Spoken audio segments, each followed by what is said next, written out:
Drama की शुरुआत एक बास्केटबॉल मैच से होती है। मैच के आखिर में एक टीम हार जाती है और उसी समय उनके कोच को दिल का दौरा पड़ता है और उनकी मौत हो जाती है। इसी पल फीमेल लीड नुआन शिया की आंख खुलती है। दरअसल यह सब एक सपना था, लेकिन यह घटना उसकी जिंदगी में सच में पहले हो चुकी है। अब उसकी टीम कइनमैन का कोई भी खिलाड़ी बास्केटबॉल नहीं खेलता, इसलिए वह टीम को फिर से बनाने में लग जाती है। रात को वह कोर्ट जाती है जहाँ एक लड़का बास्केटबॉल खेल रहा होता है। नुआन शिया उसकी तस्वीरें और वीडियो बना रही होती है। वह लड़का उसका फोन छीन लेता है। इसी दौरान नुआन शिया उस पर गिर जाती है। लड़का मुस्कुराकर कहता है, क्या तुम मुझे किस करने वाली हो? नुआन शिया जवाब देती है, नहीं, तुम अच्छा खेल रहे थे इसलिए देख रही थी। अगले दिन नुआन शिया पर्चे बांटती है ताकि लोग उसकी टीम में शामिल हों, लेकिन कोई भी दिलचस्पी नहीं लेता। उसी समय एक दौड़ हो रही होती है जिसमें झांग भाग ले रहा होता है। एक डिलीवरी बॉय वहां आता है, लेकिन झांग उसे नजरअंदाज करके दौड़ शुरू कर देता है।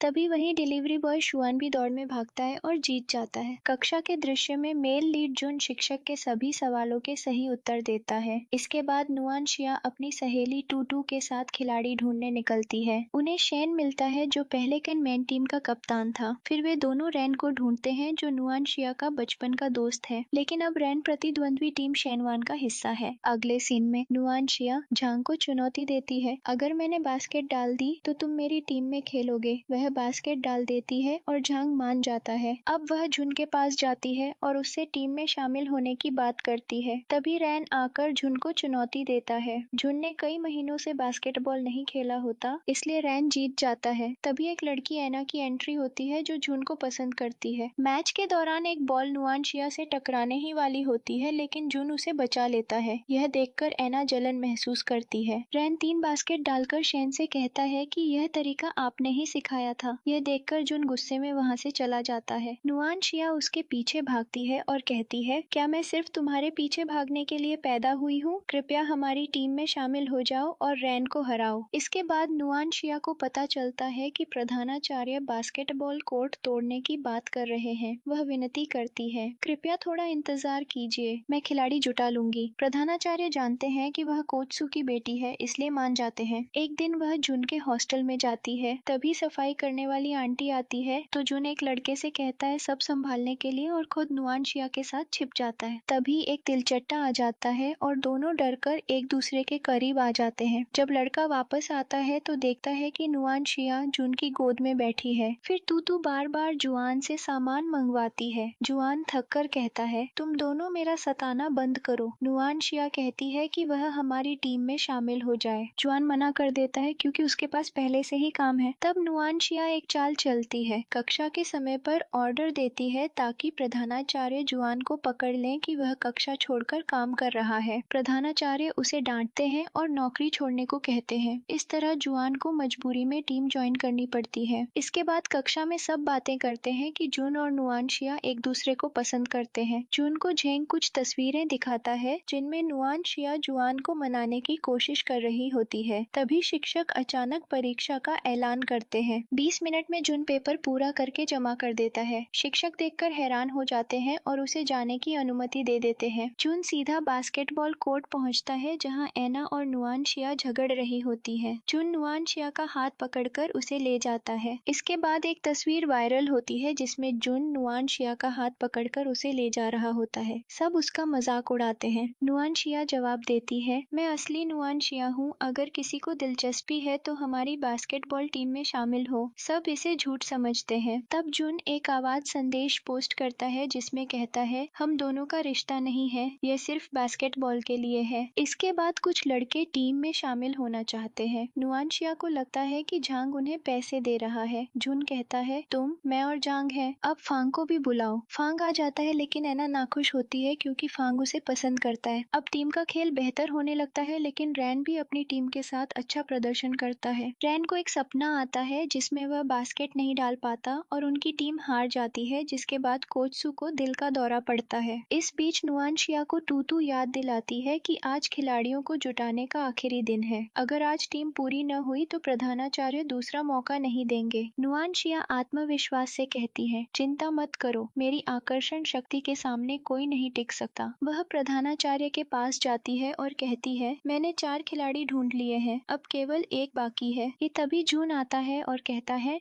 मैं बास्केटबॉल टीम में शामिल होना चाहता हूँ। प्रधानाचार्य पूछते हैं, क्या तुम इसी लड़के की बात कर रही थी? जुन नुआनशिया से पूछता है, तुम्हें कैसे पता था कि मैं आऊंगा? नुआनशिया मुस्कुराकर कहती है, मुझे पता था, और जाते जाते कहती है, रुको, अब हम एक टीम है। नुआनशिया और टूटू सबको खाने पर बुलाती है, लेकिन कोई नहीं आता। शेन कहता है, मैं पढ़ाई में बिजी था, मैसेज देखा ही नहीं। शुआन कहता है, मेरी नौकरी ज्यादा जरूरी है, तुम्हारी बेकार बातों के लिए मेरे पास टाइम नहीं है। नुआनशिया फांग को कॉल करती है, लेकिन वह दोस्तों के साथ बाहर होता है। फिर वह जुन को कॉल करती है, लेकिन जुन फोन नहीं उठाता। नुआनशिया जाकर देखती है कि वह अकेले बास्केटबॉल की प्रैक्टिस कर रहा है। अगले दिन सभी खिलाड़ी प्रैक्टिस पर आते हैं, लेकिन कोई भी नुआनशिया की बात नहीं मानता। वह सबकी ताकतों को नोटिस करती है। शेन अच्छा नहीं खेल पाता तो जुन कहता है, कैप्टन, मैं तुम्हारे लिए आया था और तुम ही ठीक से नहीं खेल रहे। यह कहकर वह चला जाता है और एना भी उसके पीछे जाती है। धीरे धीरे सब निकल जाते हैं। शुआन भी कहता है, अगर कोई और नहीं खेलेगा तो मैं भी जा रहा हूँ। तू गुस्से में कहती है, ये कैसे लोग हैं? नुआनशिया कहती है, मुझे अच्छे से पता है इन्हें खेलने पर कैसे मजबूर करना है। जुन जब कोर्ट के बाहर जाता है तो देखता है कि वह लॉक है। नुआनशिया के पास उसकी चाबी होती है। वह कहती है, अगर खेलना है तो पूरी टीम के साथ खेलना होगा, अकेले नहीं। जुन उससे चाबी लेने की कोशिश करता है, लेकिन चाबी नाले में गिर जाती है। तभी एक लड़का डिंग आता है और कहता है, मैंने सुना था यहाँ कोई भगवान जैसा खिलाड़ी खेलता है, पर वह तो अभी खेल ही नहीं रहा। यह सुनकर जुन जाने लगता है। तभी डिंग नुआनशिया का हाथ पकड़कर कहता है, क्या ये तुम्हारी गर्लफ्रेंड है? यह मेरे साथ ज्यादा अच्छी लगेगी। ये सुनकर जुन डिंग की बुरी तरह पिटाई कर देता है। डिंग उसे 3 दिन बाद मैच के लिए चुनौती देता है और सबको यह मानना पड़ता है। बाद में डिंग को कोई मैसेज करता है, अगर तुम केन मैन से हार गए तो मैं तुम्हें बहुत पैसे दूंगा। डिंग ये मैसेज वायरल कर देता है और सबको लगता है कि यह नुआनशिया ने किया है। नुआनशिया कहती है, मुझ पर यकीन करो, मैंने नहीं किया। जुन ताना मारता है, तुम हमें छोटे छोटे खाने देती हो, ये मानना मुश्किल है कि किसी और को इतने पैसे दोगी। इसके बाद जुन अकेला बैठा सोच रहा होता है कि वह नुआनशिया के साथ घूम रहा है, बातें कर रहा है और लगभग उसे किस करने ही वाला है। तभी झांग उसे जगा देता है और उसका सपना टूट जाता है। फिर झांग उससे बातें करता है। नुआनशिया को पता चलता है कि यह सब एना ने किया है। वह गुस्से में एना से मिलने जाती है। एना कहती है,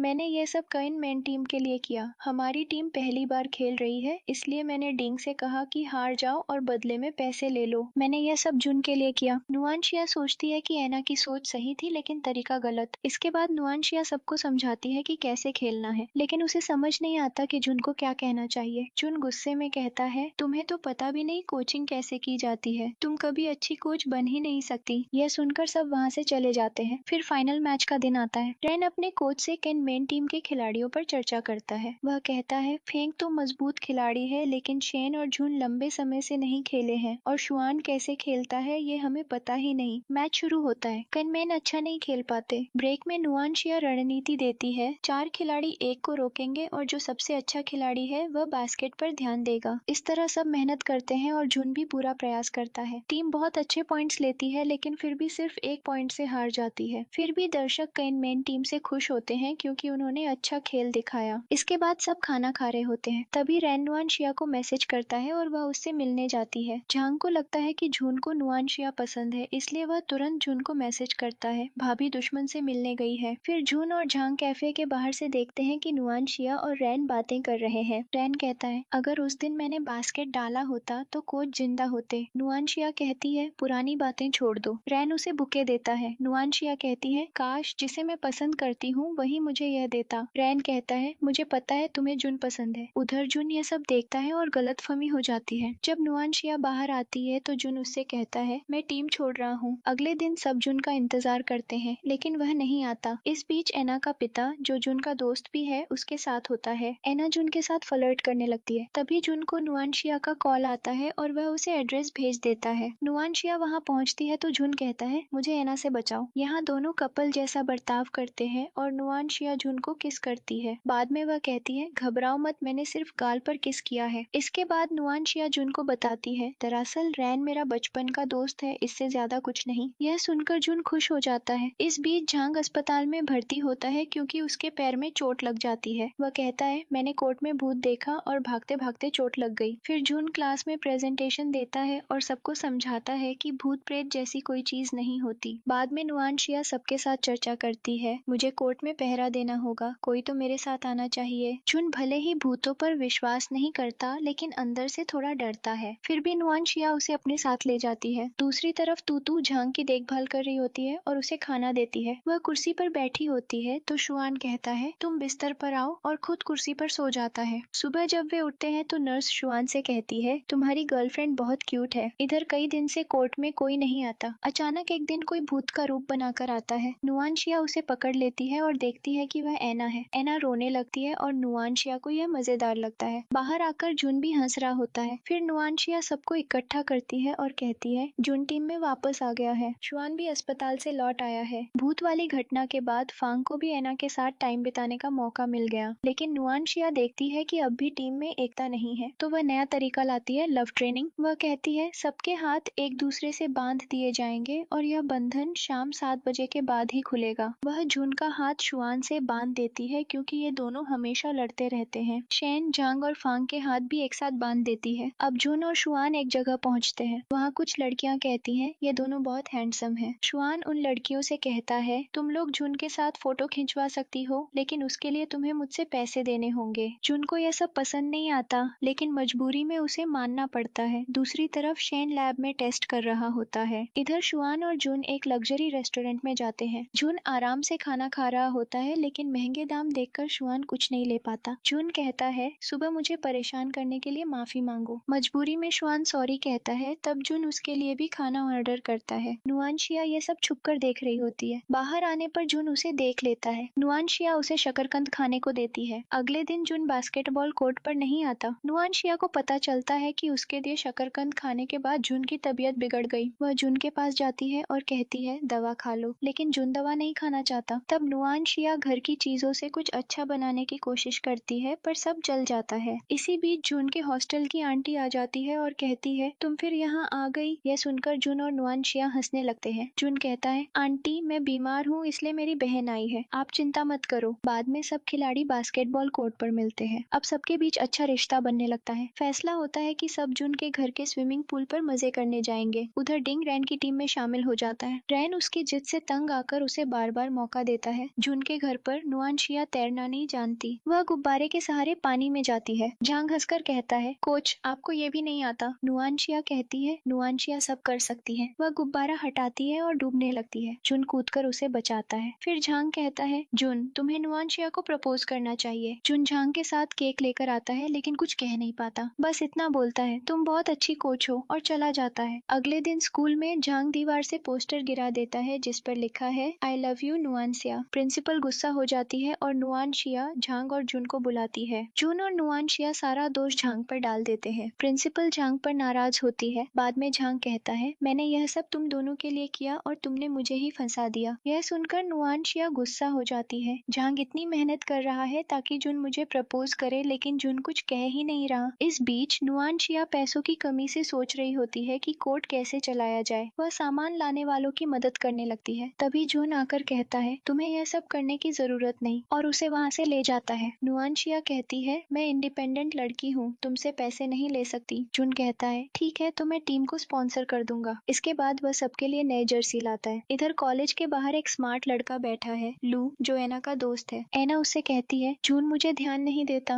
लू कहता है एक काम करो उसकी टीम की चीयरलीडर बन जाओ। एना नुआनशिया से जाकर कहती है मुझे चीयरलीडर बना लो। नुआनशिया मान जाती है, लेकिन एना फोटो डालती रहती है जिससे दूसरी लड़कियों को पता चलता है कि जून खेल रहा है। वे सब मैच देखने आ जाती हैं। इससे नुआनशिया की स्थिति मुश्किल हो जाती है। जून लू को कॉल करता है एना को चीयरलीडर बनाने का आइडिया तुमने दिया ना, उसकी वजह से हम प्रैक्टिस नहीं कर पा रहे। लू कहता है मैं उसे मना नहीं कर सकता, ऐसा करो मेरे घर आ जाओ, मेरे पास बास्केटबॉल कोर्ट है। सब वहाँ पहुँचते हैं। लू सबके लिए ड्रिंक्स लाता है। खाते समय नुआनशिया झींगा खाना चाहती है, लेकिन कह नहीं पाती। जून उसे सारे झींगे दे देता है। एना को पता चलता है कि सब लू के घर हैं, तो वह भी आ जाती है। नुआनशिया केक खा रही होती है। जून कहता है तुम खेलों से जुड़ी हो और इतने कैलोरी खा रही हो। नुआनशिया कहती है खिलाड़ियों को फिट रहना है, मैं तो कोच हूँ। एना जबरदस्ती जून को केक खिलाने लगती है। जून उसे अलग ले जाकर कहता है यह सब मत करो, समझो कि मुझे तुम पसंद नहीं हो। रात में नुआनशिया ठंड से कांप रही होती है। जून उसे अपना कोट दे देता है। वह कहने ही वाला होता है मुझे तुम बहुत पसंद हो, और उसे किस करने ही वाला होता है। तभी सब लोग आ जाते हैं। असल में जून बार बार नुआनशिया की प्लेट में खाना डाल रहा था, जिससे एना जल गई और बिना बताए घर से भाग गई। सब लोग उसे जंगल में ढूंढ लेते हैं। अगले दिन लू कहता है तुम लोगों ने एना को ढूंढ लिया, तो अब मैं तुम्हें स्ट्रेटजी बताऊंगा, लेकिन उसकी टीम से सब हार जाते हैं। तभी जुन आता है और एक बास्केट डाल देता है। लू खुश होता है और कहता है लेकिन सिर्फ जुन से टीम नहीं जीतेगी, सबको मेहनत करनी होगी। फिर सब प्रैक्टिस करने लगते हैं। शाम को सब खाना खाते हैं। नुआनशिया नशे में हो जाती है और किचन में चली जाती है। जुन भी वहाँ आता है। नशे में नुआनशिया कहती है मुझे तुम बहुत पसंद हो। अगले दिन जब वह उठती है जुन पूछता है कल रात तुमने क्या कहा था? नुआनशिया कहती है मुझे कुछ याद नहीं। बाद में सब खिलाड़ी जाने लगते हैं। लू कहता है अच्छा खेलना और मेरा नाम खराब मत करना। जुन नुआनशिया को मिलने बुलाता है। टू टू के लिए सजावटी स्कर्ट पहनकर आती है। कोर्ट में शुआन मजाक करता है ये कैसी लग रही है? टू टू जुन से पूछती है बताओ कैसी लग रही है? जुन कुछ नहीं कहता, बस मुस्कुराता है। फिर सब खेल रहे होते हैं और नुआनशिया वीडियो बना रही होती है। जुन आकर पूछता है सबका वीडियो बना रही हो? नुआनशिया कहती है मैं कोच हूँ, इसलिए देख रही हूँ कि कौन कैसे खेल रहा है। जुन कहता है अच्छा तो मुझे दो। नुआनशिया सोचती है कि वह उसका फोन मांग रहा है और छुपाने लगती है। असल में जुन पानी की बोतल मांग रहा था। नुआनशिया शर्मा जाती है। उधर रैन और टूटू रेस्टोरेंट में बैठे हैं। इधर जुन और नुआनशिया गेमिंग जोन में पहुंचते हैं। जुन खेल में रिकॉर्ड बनाता है। तभी रैन और टूटू भी आ जाते हैं। रैन वही खेल खेल कर नया रिकॉर्ड बना देता है। रैन कहता है मैंने कोच से बात की है, हमारी दोनों टीमों के बीच नया मैच होगा। मैं चैलेंज करता हूँ तुम्हारी टीम हार जाएगी। नुआनशिया कहती है मैं वादा करती हूँ तुम अपनी बात वापस लोगे। बाद में एना सबको खाने पर बुलाती है। रैन नुआनशिया के लिए ड्रिंक ऑर्डर करता है। जुन कहता है वह नहीं पिएगी, लेकिन नुआनशिया बहुत नशे में हो जाती है। रैन और जुन में झगड़ा होने लगता है। तभी तूतू ज्यादा पी लेती है। नुआनशिया उसे वॉशरूम ले जाती है। दोनों वहीं देर तक रहती हैं। एना जुन से कहती है चलो साथ में फोटो क्लिक करते हैं, लेकिन जुन मना कर देता है। फिर सब लोग नुआनशिया के पास आते हैं। तूतू बहुत नशे में होती है। तभी रैन भी वहाँ आ जाता है। कुछ देर बाद जुन देखता है कि नुआनशिया और रैन एक ही कार में जा रहे हैं, तो जुन भी उसी कार में बैठ जाता है। थोड़ी देर बाद रैन उतर जाता है और जुन से कहता है नुआनशिया को घर सही सलामत पहुंचा देना। इसी बीच नुआनशिया की माँ रैन को कॉल करती है। रैन कहता है आपकी बेटी स्पोर्ट्स में हिस्सा ले रही है। ये सुनकर नुआनशिया की माँ गुस्से में उससे मिलने आती है। वह कहती है पढ़ाई छोड़कर तुम स्पोर्ट्स में जा रही हो? नुआनशिया कहती है अगर आप मुझे स्पोर्ट्स में हिस्सा लेने दोगी तो मैं हर सब्जेक्ट पास करके दिखाऊंगी। माँ कहती है और अगर तुम एक भी सब्जेक्ट में फेल हुई तो मैं तुम्हें घर ले जाऊंगी। इसके बाद जुन नुआनशिया को पढ़ाना शुरू करता है। वह कहता है खाना तभी मिलेगा जब तुम मुझे पढ़ी हुई चीज सुनाओगी। नुआनशिया कुछ याद नहीं कर पाती, इसलिए उसे खाना भी नहीं मिलता। बाद में पढ़ते पढ़ते वह सो जाती है। जुन उसे देखकर मुस्कुराता है और उसके माथे पर किस कर देता है। अचानक नुआनशिया जाग जाती है। तभी क्लासरूम की लाइट चली जाती है। अब दोनों जुन के कमरे में पढ़ाई करने जाते हैं। जुन उसे पढ़ाई समझाने के लिए अपनी मसल्स और नर्व्स छूने को कहता है। नुआनशिया बिना सोचे उसे छूती रहती है और अचानक दोनों को एहसास होता है कि वे बहुत करीब आ गए हैं। दोनों शर्मा जाते हैं। फिर नुआनशिया कहती है मुझे भूख लगी है। इसी बीच उनके बाकी दोस्त भी वहाँ आ जाते हैं। अगले दिन नुआनशिया एग्जाम देकर बाहर आती है। जुन उससे पूछता है एग्जाम कैसा हुआ? उधर तूतू शुआन की वर्क प्लेस पे जाती है और वहाँ फ्री में बहुत सारा काम करती है, क्योंकि उसे शुआन के बारे में जानना होता है। दुकान का मालिक कहता है उसके पापा काम करते करते ही मर गए, इसलिए अब शुआन अलग अलग जगह पार्ट टाइम जॉब करता है। यह सुनकर तूतू बहुत सारा सामान खरीद लेती है और उदास हो जाती है। उसके दोस्त पूछते हैं क्या हुआ, तो वह बताती है ये सब शुआन के पापा से जुड़ा हुआ है। तभी शुआन आकर कहता है मेरी बातें सबको क्यों बता रही हो, और गुस्से में तूतू से बहुत कुछ कह देता है। अगले दिन मैच होता है। रैन की टीम शेनवान अच्छा खेल रही होती है, लेकिन कैनमैन के खिलाड़ी आपस में झगड़ रहे होते हैं, इसलिए उनका खेल बिगड़ जाता है। शुआन भी ठीक से नहीं खेल रहा होता। नुआनशिया गुस्से में कहती है तुम इतना गुस्सा क्यों कर रहे हो? जानते हो जिस पर तुम गुस्सा हो वही तूतू तुम्हारे लिए कितना कुछ करती है। वह तुम्हारे लिए दुकान से इतना सामान खरीद लाई। वह तुम्हारे बारे में कितना सोचती है। बाकी लोग भी शुआन को समझाकर चले जाते हैं। इसी बीच प्रिंसिपल रैन से मिलती है। अब रैन खुद खेलने की बजाय डिंग को खिलाता है और खुद कोच के साथ बैठ जाता है। प्रिंसिपल पूछती है तुम्हें क्या लगता है कौन जीतेगा? रैन ओवर कॉन्फिडेंट होकर कहता है हमारी टीम जीतेगी। अगले 5 मिनट में हम 15 पॉइंट्स ज्यादा बनाएंगे। और सचमुच ऐसा ही होता है। असल में रैन ने अपनी टीम के एक खिलाड़ी को 3 पॉइंट शॉट सिखाया था। यह देखकर शेन भी वही करने की कोशिश करता है, लेकिन बहुत दिनों से प्रैक्टिस न होने की वजह से वह ठीक से सांस कंट्रोल नहीं कर पाता और बेहोश हो जाता है। सब घबरा जाते हैं अब क्या होगा। तभी नुआनशिया जर्सी पहनकर आती है और कहती है मैं खेलूंगी। यह देखकर प्रिंसिपल खुश हो जाती है, लेकिन कैनमैन की टीम के खिलाड़ी कहते हैं सिर्फ लड़की होने की वजह से सामने वाली टीम उसे नहीं छोड़ेगी, वे भी रफ खेलेंगे। फिर मैच शुरू होता है। कैनमैन कई पॉइंट्स बनाती है, लेकिन धीरे धीरे वे गेम पर ध्यान नहीं दे पाते और सिर्फ 1 पॉइंट से मैच हार जाते हैं। फिर भी इतने करीबी अंतर से हारने पर दर्शक कैनमैन को बुरा नहीं कहते, बल्कि उनकी तारीफ करते हैं। हैं। उधर एक लड़की नजर आती है, उसका नाम है याओ। जुन के दादाजी उससे पूछते हैं, क्या जुन ने तुम्हें डेट पर बुलाया? याओ कहती है, मैं उसे जल्द ही मना लूंगी। अगले दिन याओ कॉलेज आती है और जुन का हाथ पकड़कर कहती है, मेरे साथ वॉक पर चलो। जुन मना कर देता है। दूर से एना ये सब देख लेती है। वह जाकर नुआनशिया से कहती है, तुम मेरी अच्छी दुश्मन हो, मुझे याओ नहीं चाहिए। और दुश्मन का दुश्मन दोस्त होता है ना? तो हमें दोस्त बन जाना चाहिए। फिर एना सिक्योरिटी गार्ड के पास जाती है। नुआनशिया भी उसके साथ होती है। एना गार्ड से कहती है, तुमने याओ की कार अंदर कैसे जाने दी? कैंपस में कार अलाउड नहीं है। गार्ड को मजबूरी में याओ की कार रोकनी पड़ती है। फिर याओ अपने मैनेजर को कॉल करके कहती है, मुझे इस टीम के बारे में सब कुछ पता करना है। बाद में तूतू को फील्ड ट्रिप पर जाना होता है। वह कहती है, मेरी सारी जिम्मेदारियां मैं एक सीनियर को दे रही हूँ ताकि मेरी गैर हाजिरी में कोई दिक्कत न हो। अब यह सीनियर होती है याओ। याओ यहाँ आकर जुन से फ्लर्ट करने लगती है तो एना और नुआनशिया मिलकर उसे परेशान करते हैं। नुआनशिया कहती है, तुम यहाँ काम करने आई हो, इतने सारे बॉडीगार्ड क्यों लाई हो? याओ अपने बॉडीगार्ड्स को भेज देती है। फिर नुआनशिया उसे रात तक ढेर सारा काम करवाती है। थककर याओ जुन से कहती है, मैं अकेले इतना काम कैसे करूं, तुम भी आओ। बाद में जुन नुआनशिया से कहता है, मैं याओ को जाकर बताऊंगा कि मुझे तुम पसंद हो, वो नहीं। फिर जुन याओ को बाहर ले जाता है। नुआनशिया असहज होकर बाहर झांकती है कि वे क्या बात कर रहे हैं। याओ नुआनशिया के बारे में बुरा बुरा कहती है तो जुन कहता है, मुझे नुआनशिया बहुत पसंद है। फिर नुआनशिया अपने रिजल्ट देखती है और उसे पता चलता है कि उसने सारे सब्जेक्ट अच्छे नंबरों से पास कर लिए हैं। बाद में नुआनशिया जुन से मिलने आती है। जुन उसे किस करने ही वाला होता है कि तभी नुआनशिया को कॉल आ जाता है और वह कहती है, मुझे जाना होगा। फिर नुआनशिया झांग और फंग को गेमिंग स्ट्रेटजी सिखा रही होती है। वह झांग से कहती है, जब तुम्हारे पास बॉल आती है और सामने डिफेंस होता है तो तुम्हें समझ नहीं आता क्या करना है, इसमें सुधार करो। फंग से कहती है, तुम बहुत स्ट्रॉन्ग हो, तुम बॉल को लंबे समय तक रोक सकते हो। फिर पता चलता है कि केन मैन और शेनवान के खिलाड़ी गेम सेंटर जा रहे हैं जहाँ वे खेलों का मजा लेंगे। वहाँ जून और रैन दोनों नुआनशिया को इम्प्रेस करने की कोशिश करते हैं। उधर तूतू शेनवान के खिलाड़ी बेई के साथ घूम रही होती है। यह देखकर शुआन जलन महसूस करता है लेकिन कुछ कह नहीं पाता क्योंकि उसने ही तूतू को रिजेक्ट किया था। इधर नुआनशिया एक गेम जीतकर 2 हेयर बैंड पाती है। वह एक हेयर बैंड रैन को देती है। यह देखकर शुआन जलन में कहता है, गेम में नुआनशिया मेरी कोच है लेकिन असलियत में वह मेरी गर्लफ्रेंड है ना? यह सुनकर सब इम्प्रेस हो जाते हैं। शुआन रैन से कहता है, नुआनशिया से दूर रहो। तभी एना कहती है, तुमने मुझे बताया भी नहीं। इसके बाद शाम को तू सोच रही होती है, शुआन ने मुझे रिजेक्ट कर दिया। उधर नुआनशिया सोचती है, जुन सच में मुझे पसंद करता है। अब नुआनशिया अपने पापा की डायरी पढ़ रही होती है जिसमें लिखा होता है, गेम में बिल्कुल भी लव नहीं होना चाहिए वरना खिलाड़ी डिस्ट्रैक्ट हो जाते हैं और फोकस नहीं कर पाते। तो नुआनशिया तय करती है, मैं जुन को इग्नोर करूंगी। अगले दिन से वह ऐसा ही करने लगती है। जुन पूछता है, तुम मुझे इग्नोर क्यों कर रही हो? नुआनशिया कुछ नहीं बोलती। तभी रैन उससे मिलने आता है और टीम के लिए बहुत सारे सप्लीमेंट लाता है। जुन गुस्से में कहता है, तुम ज्यादातर वक्त यहाँ बिताते हो, तुम्हें प्रैक्टिस नहीं करनी? नुआनशिया कहती है, कोच की लाइफ में मत पड़ो। फिर रैन के कोच का कॉल आता है। वह कहता है, मुझे तुम्हारे नुआनशिया से मिलने पर कोई आपत्ति नहीं है लेकिन तुम्हें गेम पर भी ध्यान देना होगा वरना मुझे किसी और को कैप्टन बनाना पड़ेगा। उधर शुआनजांग और फांग से पूछता है, अगर कोई लड़का किसी लड़की को रिजेक्ट कर दे और बाद में उसे वही लड़की पसंद आने लगे तो क्या करना चाहिए? असल में शुआन अपनी और तूतू की बात कर रहा होता है। फांग और झांग समझ जाते हैं। झांग मजाक करते हुए कहता है, अब कुछ नहीं हो सकता, लड़कियां रिजेक्शन बहुत सीरियस लेती हैं। फिर शुआन जुन से भी सलाह मांगता है। जुन कहता है, मेरे साथ कभी ऐसा नहीं हुआ तो मैं कुछ कह नहीं सकता। इसके बाद नुआनशिया तूतू का बर्थडे डेकोरेट करती है। वह एक भारी बॉक्स उठाती है तो जुन मदद करने आता है। नुआनशिया स्लैब पर चढ़कर सामान रख रही होती है। नीचे उतरते समय जुन उसे उठाने जाता है और दोनों गिर जाते हैं। इस चक्कर में उनका एक्सीडेंटल किस हो जाता है। दोनों बहुत अजीब महसूस करते हैं। उधर याओ गुस्से में है क्योंकि जुन ने उसे रिजेक्ट कर दिया। वह जुन के ग्रैंडपा को भड़काती है। जुन अपने बास्केटबॉल कोच को डेट कर रहा है। ग्रैंडपा गुस्सा हो जाते हैं। इधर सब लोग तूतू को लेकर आते हैं। डेकोरेशन देखकर तूतू बहुत खुश हो जाती है। अब शुआन सोच रहा होता है, मैं तूतू को अपने दिल की बात कैसे बताऊं? तभी अचानक लाइट चली जाती है। नुआनशिया कहती है, तूतू नीचे जाकर चेक करो फ्यूज में कोई दिक्कत तो नहीं। असल में ये पावर कट नुआनशिया का प्लान होता है। तूतू नीचे जाती है और अचानक गिर जाती है। वह रोने लगती है, किसी को मेरी परवाह ही नहीं है। शुआन परेशान हो जाता है। नुआनशिया कहती है, जाकर देखो तूतू कहाँ है। शुआन जाता है और उसे नीचे बैठा रोते हुए पाता है। उसे बहुत बुरा लगता है और वहीं कन्फेस कर देता है, मुझे तुम पसंद हो। सब लोग आ जाते हैं और खुश हो जाते हैं क्योंकि यह सब पहले से प्लान किया गया था ताकि शुआन तूतू को अपने दिल की बात बता सके। अब जुन नुआनशिया से पूछता है, तुम मेरे साथ डेट क्यों नहीं कर रही हो? नुआनशिया कहती है, कोच और प्लेयर कभी कभी डेट नहीं कर सकते। सब लोग बास्केटबॉल कोर्ट में होते हैं लेकिन जून नहीं आता। असल में जून के ग्रैंडपा ने उसे कमरे में बंद कर दिया होता है। वह कहते हैं, नुआनशिया का स्टैंडर्ड हमारे बराबर नहीं है और तुम्हें बास्केटबॉल छोड़कर मेरा बिजनेस संभालना होगा। जून घर पर होश में आता है। वह अपनी बास्केटबॉल टीम की तस्वीर देखता है और कहता है, नुआनशिया, मैं जल्द आऊंगा। फिर वह नुआनशिया को कॉल करके कहता है, ग्रैंडपा ने मुझे कमरे में बंद कर दिया है लेकिन मैं आ जाऊंगा। जून बीमार होने का नाटक करता है। गार्ड्स उसे बाहर निकालते हैं ताकि डॉक्टर को दिखाया जा सके। इस मौके का फायदा उठाकर जून भाग जाता है। ग्रैंडपा गार्ड्स पर गुस्सा करते हैं। उधर नुआनशिया उसे होटल बुक करवाने ले जाती है लेकिन जून का कार्ड ग्रैंडपा ने ब्लॉक कर दिया होता है, तो वे एक छोटा सा घर ले लेते हैं। जून को अजीब लगता है क्योंकि पहली बार वह ऐसे घर में रह रहा होता है। नुआनशिया उसे शॉपिंग सिखाती है। ताजी सब्जी खरीदनी हो तो पानी में डूबी सब्जी मत लेना। घर पर जून खाना बनाने की कोशिश करता है और नुआनशिया बाकी काम करती है, लेकिन जून सारा खाना जला देता है तो उन्हें बाहर से ऑर्डर करना पड़ता है। नुआनशिया कहती है, अगर ऐसे ही पैसे उड़ाए तो हमें 2 दिन में यह घर छोड़ना पड़ेगा। फिर नुआनशिया बियर पीकर बेहोश हो जाती है। अगले दिन उठती है तो देखती है जून कमरे में नहीं है। असल में जून बास्केटबॉल कोर्ट चला गया होता है। नुआनशिया भी वैसे ही चली जाती है, बिना ब्रश किए, बिना कपड़े बदले। कुछ लड़के उसे देखकर कहते हैं, ये कितनी बदसूरत है। जून गुस्से में उनसे लड़ पड़ता है। प्रिंसिपल आकर जून पर नाराज होती है। उनके जाने के बाद लोग गॉसिप करने लगते हैं कि जून नुआनशिया की इतनी परवाह क्यों करता है। तभी जून नुआनशिया के माथे पर किस करता है और सबको बताता है कि यह मेरी गर्लफ्रेंड है। इसके बाद क्विनमैन टीम को कुछ इक्विपमेंट की जरूरत होती है लेकिन जून का कार्ड ब्लॉक है, तो सब सोचते हैं सोशल मीडिया पर प्रमोशन करेंगे ताकि लोग डोनेट कर सके। वे वीडियो पोस्ट करते हैं लेकिन ज्यादा व्यूज नहीं आते। फिर एक कंपनी का आदमी आता है और जून से कहता है, फोटो शूट करना होगा, 50,000 युआन मिलेंगे। बाकी लोग शक करते हैं, इतने पैसे सिर्फ फोटो शूट के लिए क्यों दे रहे हैं, कहीं न्यूड फोटो शूट तो नहीं। लेकिन असल में जून का नॉर्मल फोटो शूट हो रहा होता है। तभी बाकी लोग कंपनी में घुसकर तोड़फोड़ करने लगते हैं, हम जून को बचाने आए हैं। बाद में वे फोटो शूट देखते हैं कि सब ठीक चल रहा है। एक लेडी आती है और कहती है, मैं जून से कॉन्ट्रैक्ट साइन करवाना चाहती हूँ, लेकिन नुआनशिया चाहती है कि जून ये न करे, तो जून मना कर देता है और वहाँ से चला जाता है। अब टीम को पैसे चाहिए तो वे लाइव सेशन करते हैं। लाइव में जून से पूछा जाता है, तुम्हें कैसी लड़कियां पसंद है। वह कहता है, जिनके बाल अच्छे हों, लंबे हों। असल में वह नुआनशिया की तरफ इशारा कर रहा होता है। नुआनशिया कहती है, कैमरे की तरफ इशारा करो, तो वह कैमरे की तरफ देखकर कहता है, बस तुम सब जैसी। लड़कियां ये सुनकर खुश हो जाती है और उनकी फैन बन जाती है। अब उनकी टीम के पास बहुत सारे फैंस हो जाते हैं जो मैच देखने आते हैं। जून के ग्रैंडपा को भी इसकी खबर लगती है और वे भी आते हैं। मैच में जब एक खिलाड़ी चोटिल होकर गिरता है तो ग्रैंडपा सोचते हैं, ये कैसा खेल है, और गुस्से में चले जाते हैं। इसके बाद ग्रैंडपा को हार्ट अटैक आता है और वे हॉस्पिटल में पहुंच जाते हैं। जून वहां नहीं जा सकता वरना फंस जाएगा, तो नुआनशिया नर्स का भेष बनाकर हॉस्पिटल जाती है और ग्रैंडपा की देखभाल करती है। वह रोज वहां जाकर उन्हें मसाज देती है। ग्रैंडपा को यह अच्छा लगता है। एक दिन नुआनशिया कहती है, दादाजी, मुझे एक लड़का पसंद है। ग्रैंडपा कहते हैं, तो दिक्कत क्या है। नुआनशिया कहती है, लड़के को पता है, बस उसके दादाजी को मैं पसंद नहीं हूँ। ग्रैंडपा कहते हैं, उस बूढ़े को क्या पता। फिर जून आता है ग्रैंडपा से मिलने। ग्रैंडपा कहते हैं, तुम अब आ रहे हो और तुम्हारी टीम भी मुझे देखने नहीं आई। जून कहता है, वे लोग आ गए हैं। फिर सब लोग अंदर आते हैं। नुआनशिया ने अपने चेहरे को फूलों से ढक रखा होता है। वो सबके सामने आती है और फूल हटाती है। ग्रैंडपा उसे पहचान लेते हैं। नुआनशिया कहती है, जिसे मैं पसंद करती हूँ वो जून है। ग्रैंडपा सब समझ जाते हैं। उन्हें नुआनशिया पसंद आती है, इसलिए वो इस रिश्ते को स्वीकार कर लेते हैं और कहते हैं, मैं तुम्हारी टीम को स्पॉन्सर करूंगा, लेकिन इसके लिए जून को अच्छा खेलना होगा। इसके बाद क्विनमैन और शेनवन का प्रैक्टिस मैच होता है। क्विनमैन अच्छा खेल रहा होता है और जीत रहा होता है। सब लोग क्विनमैन की परफॉर्मेंस को पसंद करते हैं। तभी रैन अपने कोच से कहता है,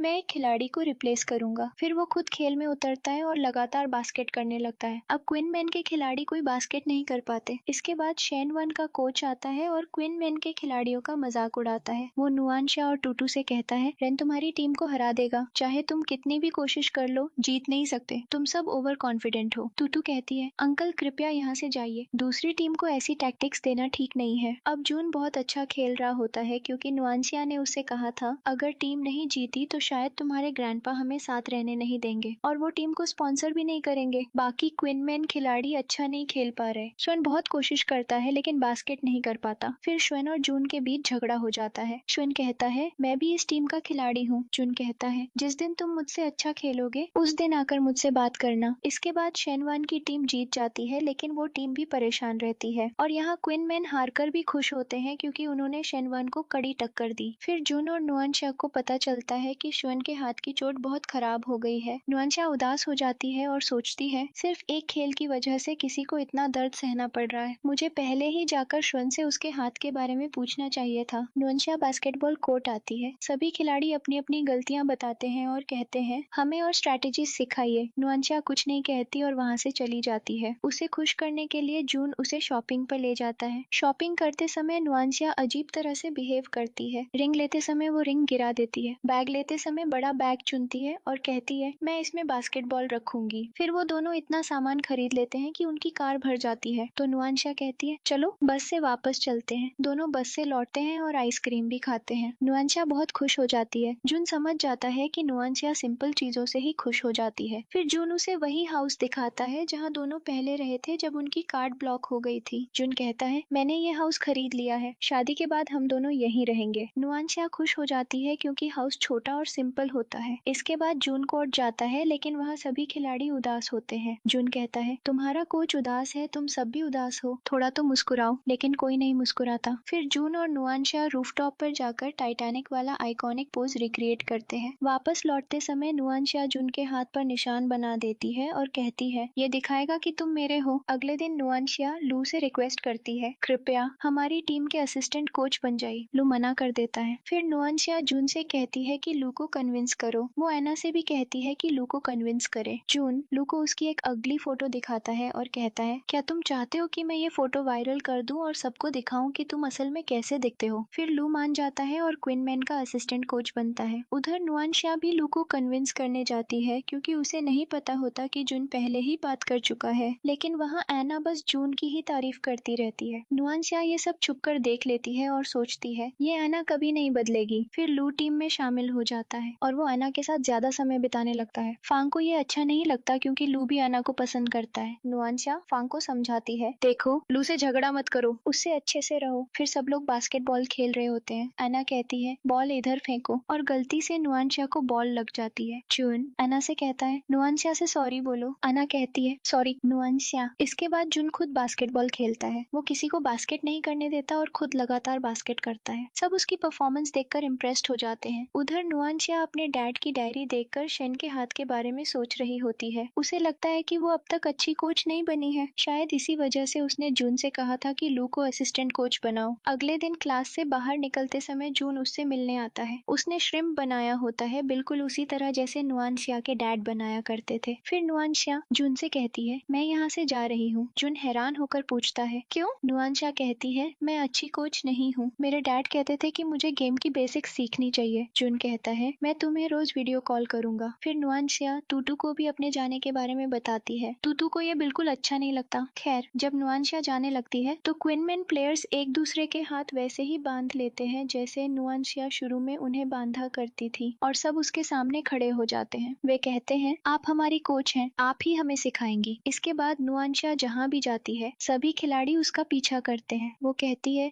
तुम सब मेरा पीछा क्यों कर रहे हो? वो कहते हैं, हम कहाँ पीछा कर रहे हैं, हम तो ऐसे ही जा रहे हैं, तो अब हम क्या करें? अब जून भी उनका साथ देता है। नुआनशा कहती है, पहले तुमने कहा था कि मैं जाऊं, अब तुम ही रोक रहे हो। जून कहता है, पहले मैं चाहता था कि तुम जाओ, लेकिन अब मैं चाहता हूँ कि तुम यहीं रहो। बाकी खिलाड़ी भी यही चाहते हैं। फिर जून उसे दिखाता है कि जांग और फैंग कितनी मेहनत कर रहे हैं। फिर वो दिखाता है कि कुछ लड़कियां फैंग का मजाक बना रही हैं, लेकिन तभी एक लड़की सबको डांट देती है, चुप रहो, तुम जानते हो ये कौन है? ये हमारी बास्केटबॉल टीम का मेंबर है। ये सब दिखाकर जून आखिरकार नुआनशा को यहीं रुकने के लिए मना लेता है। अब नुआनशा सबको बहुत प्रैक्टिस कराती है। जांग कहता है, हमने इन्हें रोका और अब ये हमें इतनी मेहनत करवा रही है। उधर लू नुआनशा से कहता है, मैं ये टीम छोड़ रहा हूँ, अब से तुम इसे संभालो। फिर एना नुआनशा से कहती है, मैंने ही लू को कन्विंस किया था। क्या तुम्हें याद है, तुमने वादा किया था कि अगर मैं लू को कन्विंस कर दूं तो तुम मुझे जून के साथ एक दिन की डेट पर जाने दोगी? नुआनशा को मानना पड़ता है। वो चुपके से एना और जून की डेट देखती है। वो देखती है कि एना ने जून को गले लगाया। सो नुआनशा गुस्से में वहां पहुंचती है और एना को कहती है कि जून को छोड़ दो। ये सब देखकर जून हंसने लगता है और फिर वो नुआनशा को किस कर देता है। इसके बाद काफी समय बीत जाता है और सब प्लेयर्स नुआनशा को नहीं देख पाते। वो ट्यूटू से पूछते हैं। टूटू उन्हें बताती है कि नुआनशा के साथ अभी क्या हो रहा है। जब वो ताला खोलने जाती है तो ताला उसके हाथ में टूट जाता है। जब वो नल खोलने जाती है तो नल भी टूट जाता है। ट्यूटू कहती है कि असल में वो टेंशन में है क्योंकि उसके एग्जाम्स आने वाले हैं और साथ ही मैच भी है, इसलिए उसके साथ ये सब हो रहा है। अब नुआनशा को खुश करने के लिए जून उसे एक रेस्टोरेंट ले जाता है। वहाँ सस्ता बफेट चल रहा होता है जहाँ बहुत सारा खाना मिल रहा होता है। नुआनशा बहुत खाती है जिसे देखकर रेस्टोरेंट वाले भी हैरान हो जाते हैं। फिर जून अचानक वहाँ से लाइव स्ट्रीमिंग शुरू कर देता है। रेस्टोरेंट का मालिक लाइव में बोलता है, नुआनसिया तुम जब चाहो यहाँ आ सकती हो और जितना चाहो खा सकती हो। बाद में जब नुआनसिया रेस्टोरेंट से बाहर निकलती है तो वही मालिक कहता है, फिर कभी मत आना। नुआनसिया गुस्सा हो जाती है। तभी जून कहता है, अगर तुम चाहो तो मैं ये रेस्टोरेंट खरीद लूं। नुआनसिया कहती है, ऐसा मत करना। फिर जून अंदर जाता है और कुछ देर बाद बाहर आता है और एक कोट लाता है। असल में जून ने मालिक को इतना इरिटेट कर दिया था कि मालिक ने गुस्से में अपनी कोट उसे दे दी। फिर बारिश शुरू हो जाती है। दूसरी तरफ ट्यू ट्यू और शुअन साथ बैठे होते हैं और उनके पुराने सीन्स दिखाए जाते हैं जब शुअन उसे इग्नोर करता था। लेकिन अब शुअन और टूटू एक दूसरे को बहुत पसंद करते हैं। यहाँ बारिश की वजह से जून और नुआनशिया घर वापस नहीं जा पाते, तो वो एक होटल जाते हैं जहाँ सिर्फ कपल रूम अवेलेबल होता है। वो उसी में चले जाते हैं। दूसरी तरफ हान रन से कहता है, जब क्विनमैन के खिलाफ खेलो तो उनकी साइकोलॉजी पढ़ने की कोशिश करना, तभी तुम उन्हें हरा पाओगे। यहाँ सबको पता चलता है कि नुआनशिया और जून एक ही रूम में हैं, तो सब वहाँ पहुँच जाते हैं और कहते हैं, ऐसा नहीं हो सकता कि तुम दोनों अकेले मजे करो। असल में सब भी फन के लिए आए थे, लेकिन नुआनशिया सबको बहुत एक्सरसाइज करवाती है और सब थक जाते हैं। इस दौरान नुआनशिया को पीरियड हो जाता है, तो जून उसके लिए उसकी फेवरेट आइसक्रीम लाता है और उसके साथ आइसक्रीम खाता भी है। वो नुआनशिया का बहुत ध्यान रखता है, लेकिन नुआनशिया कहती है,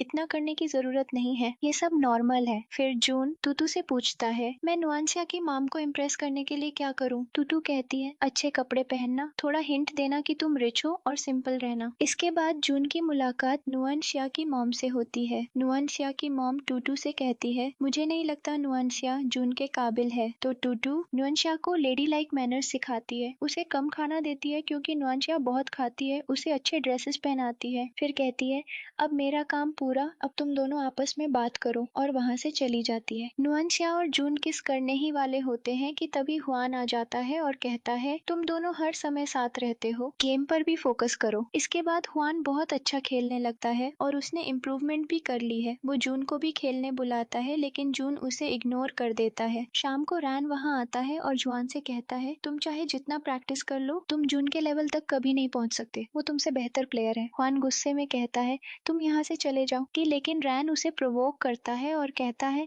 मैं तुम्हें अपनी टीम में जगह दूंगा। इसके बाद जून और हुआन के बीच मैच होता है। हुआन बास्केट बनाने जाता है, लेकिन जून उसे रोक लेता है। अब जून बास्केट बनाने जाता है, लेकिन हुआन उसे रोक लेता है। फिर हुआन मुस्कुराता है और वहाँ से चला जाता है। बाकी सब भी मुस्कुराते हैं क्योंकि सबको पता है कि जून ने जानबूझकर बास्केट नहीं बनाई ताकि टीम में लड़ाई न हो। नुआनशा भी कहती है, जून तुमने सही किया। इसके बाद हुआन टूटू से कहता है, मैं रैन की टीम ज्वाइन करने जा रहा हूँ। टूटू कहती है, जून ने जानबूझकर बास्केट नहीं बनाई ताकि तुम्हें हर्ट न हो। ये सुनकर हुआन गुस्से में कहता है, तुम दोनों मुझे अंडर एस्टिमेट कर रहे हो। फिर हुआन रन से मिलता है और उसकी टीम ज्वाइन करने की बात करता है। इसके बाद सब बास्केटबॉल कोर्ट में होते हैं, लेकिन हुआन नहीं आता। तभी आना भागते हुए आती है और कहती है, रैन ने हुआन और उसकी टीम के लिए सीट रखी है। नुआनशा वहाँ पहुँचती है तो एना उसे लेकर भी भाग जाती है। जून गुस्से में रैन को मारने लगता है और कहता है, गेम जीतने के लिए तुम इतना गिर सकते हो। तभी रैन कहता है, नुआनशा के डैड भी तो सिर्फ जीतना चाहते थे। नुआनशा कहती है,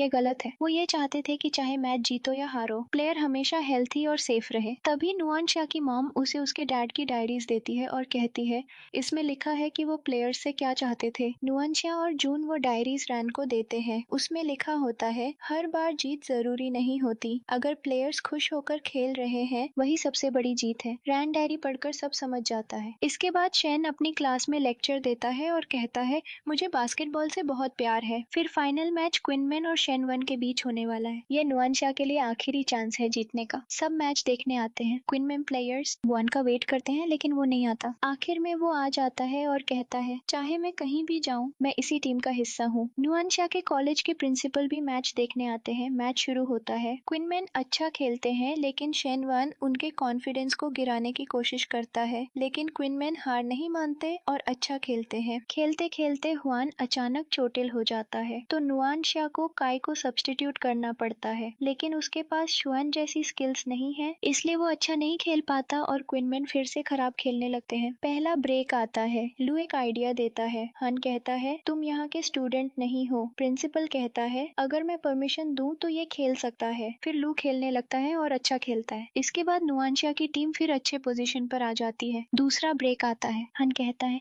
कुछ भी करो, प्लेयर्स को धक्का दो, गिराओ, लेकिन गेम जीतना है। रैन को याद आता है जब वो नुआंशिया के डैड के अंडर खेलता था तो हान ने उससे कहा था, जानबूझकर हार जाना, मैं तुम्हें नेशनल टीम में जगह दिलाऊंगा। लेकिन रैन ने हार इंटेंशनली नहीं मानी थी। हान ने सोचा था कि उसने मान ली। अब रैन डिसाइड करता है कि वो ऑनेस्टली खेलेगा। फिर मैच होता है और क्विनमेन जीत जाते हैं। हान नुआंशिया को वो मेडल देता है जो उसके डैड की टीम को हारने की वजह से लास्ट टाइम नहीं मिल पाया था, और सब खुशी से ग्रुप फोटो खिंचवाते हैं। आखिर में नुआंशिया की वॉइस ओवर आती है, कुछ लोगों के लिए बास्केटबॉल सिर्फ एक खेल है और कुछ के लिए जिंदगी। बास्केटबॉल ही खुशी है। और इस तरह साथ मिलकर उन्होंने बास्केटबॉल मैच को जीत लिया और कहानी अपने हैप्पी एंडिंग पर पहुंचती है। आपको ये ड्रामा कैसा लगा नीचे कमेंट में जरूर बताएं।